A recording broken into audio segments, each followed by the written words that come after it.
Erev Tov Rabotai, we are continuing with our Mishna Yomi, Masechet Rosh Hashanah.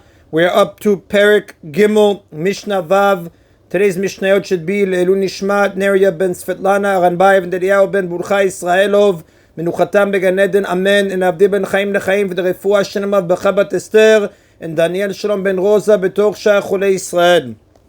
The Mishnah lists physical defects that make a shofar unfit for the mitzvah. The Mishnah begins, Shofar shenizdak, if a shofar split lengthwise into two separate pieces, meaning it cracked completely along its length, v'dibeko, and one glued it together, pasul, it is invalid.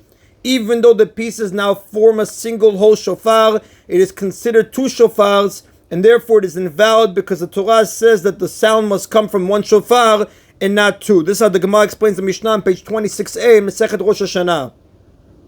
The next part of the Mishnah speaks of a shofar that split in one or more places across its width, forming separate ring-like pieces. Dibek shivrei shofarot pasul. If one glued the broken pieces of the shofar together to recreate the original shofar, it is invalid. Here too, the resulting shofar is invalid because it is considered two or more shofars and not one. Now the Mishnah teaches about a shofar in which there is a hole, but it did not break into separate pieces. Nikav. If a shofar developed a hole and the size of the hole is less than half the shofar, ustamo, and one sealed it with a piece of a shofar, either from that very shofar or from a different one, the law is as follows. Im me'akev et tekiyah pasul. If the repaired hole impedes the blowing, meaning the sound of the repaired shofar differs from the sound the shofar made before it was punctured, it is invalid.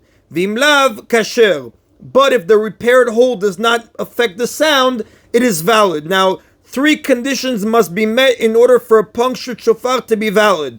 Number one, the hole is smaller than the intact part of the shofar. Number two, the hole is plugged with shofar material. And number three, the repaired hole does not impede the sound, meaning the sound of the repaired shofar is the same as that of the original shofar before the hole was made. And that is in a Mishnah Vav. Mishnah Zayin continues with circumstances in which even valid shofar blasts are inadequate for the mitzvah.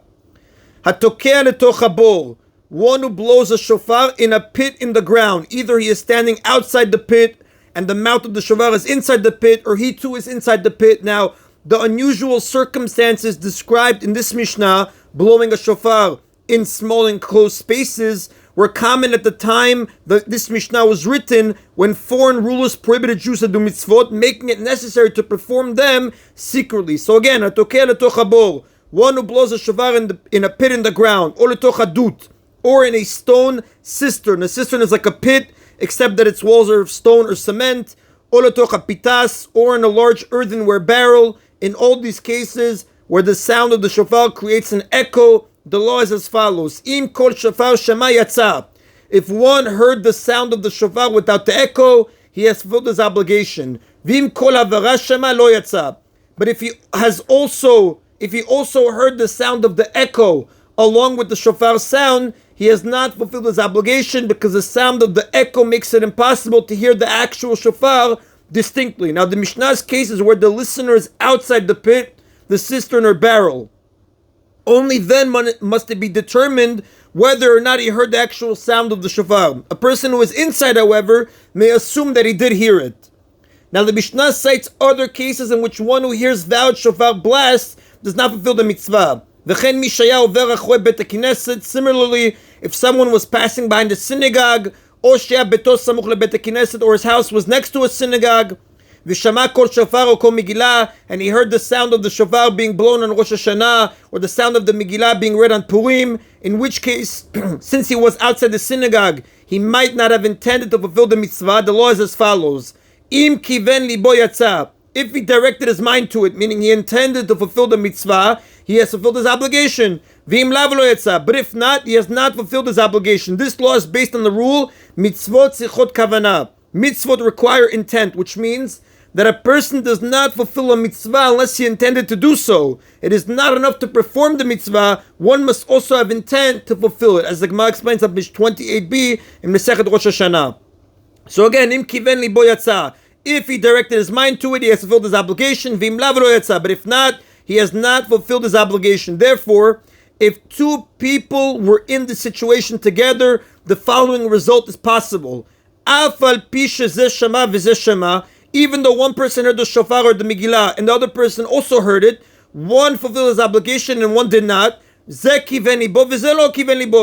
this one directed his mind to it and the other one did not direct his mind to it. Now the halakha states that a person blowing the shofar or doing any other mitzvah on behalf of others must intend that they fulfill the mitzvah to his action. If he had no such intent, his action does not count as a mitzvah for them. Nevertheless, in the cases of our Mishnah, the person listening outside the synagogue fulfills the mitzvah because it may be assumed that the blower or reader in the synagogue intends to include all who hear his blast or reading, whether or not he is aware of them.